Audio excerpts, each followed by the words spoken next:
कहते हुए ये कहा कि हमने ये संज्ञान दिलाने की कोशिश की कि 22 करोड़ रुपए स्थानीय आमदार गीता जे ने एमएमआरडीओ को दिए सड़क बनाने के लिए, लेकिन सड़कों की बुरी स्थिति है। यहां से आवाजाही और आम पब्लिक को बहुत तकलीफ हो रही है।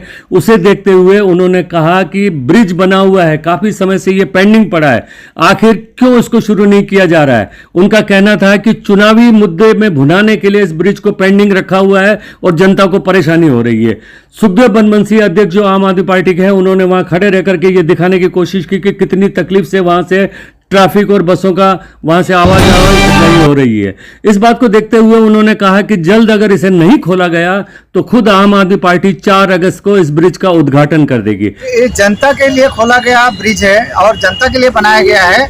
अगर मुख्यमंत्री के पास समय नहीं है ब्रिज का उद्घाटन करने के लिए तो जनता इस देश की मालिक है। कोई भी जनता जो है वो इस ब्रिज को खोलकर लोगों को समर्पित कर सकती है। हमने इसी चीज को मानते हुए कि हम जनता के लिए ये ब्रिज खोल रहे हैं, उसमें कोई हमारी अपनी राजनीति नहीं है। लेकिन जिस तरह से गड्ढे में गिरकर लोगों की मृत्यु होती है और एक परिवार पूरी तरह से सदमे में रहता है, अगर इतनी संवेदना प्रशासन में है तो जो गड्ढों पे एक्सीडेंट होता है उसका जिम्मेदार अधिकारी विधायक क्यों नहीं होते। आप 4 तारीख को उद्घाटन करने जा रहे हैं। हमने प्रशासन को इस बारे में सचेत किया है। अगर आने वाली प्रक्रियाओं को देखते हुए वो हमें क्या जवाब देते हैं और फिर उसके बाद में हम अपनी जो तैयारी के हिसाब से वहाँ पर निषेध तो हम करेंगे यहाँ के विधायक का कि जिन्होंने जनता से झूठा वादा किया। तो सुना आपने, 3 सप्ताह पहले ये स्थानीय आम आदमी पार्टी के नेताओं ने यहाँ आंदोलन कर प्रशासन को और नेताओं को चेताया था कि 4 अगस्त तक अगर इस ब्रिज को नहीं खोला गया तो खुद आम आदमी पार्टी यहाँ खड़े रहकर इस ब्रिज को खोल देगी, क्योंकि यहाँ की पब्लिक को तकलीफ हो रही है। हालांकि उसके बाद पुलिस प्रशासन और नेताओं ने मिलकर इस ब्रिज का जायज़ा लिया और उसी का नतीजा है कि ये कल यानी कि 27 अगस्त को इसे शुरू करने की बात कही जा रही है। हालांकि पहले भी ऐसे वादे कर चुके हैं, लेकिन आज यहाँ देखने पर ये नज़ारा दिख रहा है कि ये चालू होने जा रहा है। आइए बात करते हैं इनसे, क्या कह रहे हैं सुखदेव बनबंसी जी।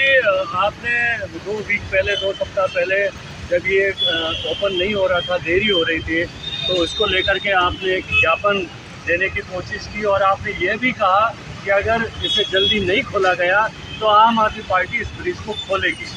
उसके बाद क्या हुआ और अब सुन रहे हैं इसके बारे में क्या चल रहा है। लगातार आंदोलन के बाद आज आप देख सकते हैं कि जो ब्रिज है वो फाइनल काम उसका शुरू हो गया है और बहुत जल्दी जो है वो ब्रिज जनता के लिए खोल दिया जाएगा। हमने सबसे पहली बार इसके ऊपर आंदोलन आम आदमी पार्टी के द्वारा किया गया था ब्रिज खोलने का। उसके बाद में महायुति की जो तीन पार्टियाँ थी, सीपीएम और राष्ट्रवादी कांग्रेस शरद पवार जी की, हम तीनों ने मिलकर फिर दोबारा यहाँ पे आंदोलन किया उनके आश्वासन के हिसाब से। फिर उसके बाद में हमने एमएमआरडीए के अधिकारियों से मुलाकात की थी। आज लग रहा है कि हमारा कहीं ना कहीं मेहनत सफल हुआ है और आप देख रहे हैं कि ब्रिज को जो है जल्द से जल्द खोलने की पूरी तैयारी हो गई है। शायद 1-2 दिन में ये ब्रिज जो है मीरा भाईंदर की जनता को समर्पित कर दिया जाएगा।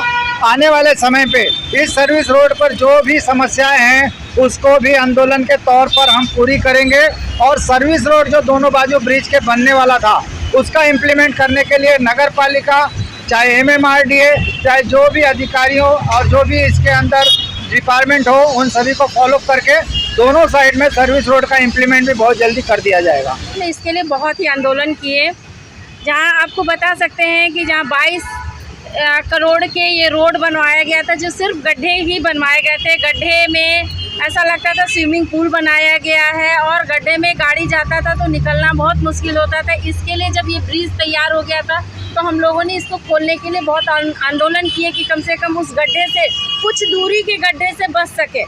उसके लिए हम लोगों ने बहुत आंदोलन किए थे और ये शायद सफलता हमको मिलने वाली है। कल चालू होने जा रही है। हाँ, सुनने में आ रहा है कि ये चालू करने जा रहे हैं, तो ये सर इसलिए हम कह रहे हैं कि हम लोगों की सफलता मिली है इसमें। इस ब्रिज को चालू किया जा रहा पब्लिक के लिए, पर कुछ लेट होने के कारण लोगों को बहुत सारी दिक्कतों का सामना करना पड़ा। बहुत सारे रोड बहुत खड्डे थे, लोगों को बहुत मुसीबत से हम लोग आके यहाँ सभी रोडों को जल्दी बनाया और उसके बाद थोड़ा अब ये अच्छा लग रहा है जो चालू करने की हाँ, कोशिश हुई है। ये मीरा भाईंदर के लिए बहुत खुशी की बात है कि बहुत जल्द ये चालू हो रहा है तो ये ब्रिज बंद तो काफ़ी समय से है, बना हुआ है, बट इसको चालू नहीं किया जा रहा था ताकि उससे पब्लिक उसका लाभ उठा सके। अभी हमारी पार्टी ने, हमारे जो सीनियर है, सब ने मिलकर इसके लिए बहुत आंदोलन किया है उसके खिलाफ कि इसको चालू क्यों नहीं किया जा रहा है। तो अब हमने बहुत इसके लिए आंदोलन किया है। उसके बाद में ही अब घोषणा की जा रही है कि कल शायद इसका आंदोलन कंप्लीट हो जाएगा, हमारा पूरा मेहनत हमारी सफल हो जाएगी। आप लोगों की जो आंदोलन की जो मेहनत है वो सफल हो जाएगी और कल इसकी ओपनिंग की जाएगी। हाँ, तो मीरा भाईंदर की पब्लिक के लिए ये बहुत बड़ा उपहार रहेगा जो कि उनको इसकी सेवा का लाभ मिले। ओपनिंग करेंगे और चुनाव के समय ओपनिंग करेंगे, ऐसी धारणा थी, लेकिन वो दूसरी जो दल है, राजनीतिक दल, उनके ये जो मंसूबे थे वो पास नहीं हुए और हमारे लगातार प्रयास से, लगातार आंदोलन की वजह से ये मतलब जल्द ब्रिज खुल रहा है। उसके लिए विभाग को, महाराष्ट्र सरकार को धन्यवाद, जो जनता के लिए मतलब कि जल्द ये ब्रिज को चालू कर रहे हैं। काम पूरा हो चुका है तो उसको अपने चुनावी फायदे के लिए बेवजह विलम्ब करना, उद्घाटन करने में देरी करना, तो ये तो पब्लिक के साथ अन्याय था। और इन्होंने ये इस बात को समझ लिया और अब उद्घाटन करने के लिए ये कर दिया है, तय कर दिया है, तो बहुत अच्छी बात है। Thank you very much. स्थानीय नेता प्रताप सरनाइक ने पहले भी इस तरीके से वादा किया था, लेकिन वो वादा पूरा नहीं हुआ और यहाँ पर पूरे बारिश में, मानसून में सड़कों की हालत बहुत ख़राब रही थी। लेकिन उम्मीद करेंगे कि कल 27 अगस्त को ये ज़रूर स्टार्ट हो जाएगा और यहाँ की आम जनता को ये सुविधा मिलेगी। फ़िलहाल MB न्यूज़ के लिए मैं राजेश शर्मा। चैनल को सब्सक्राइब, लाइक और शेयर ज़रूर करें।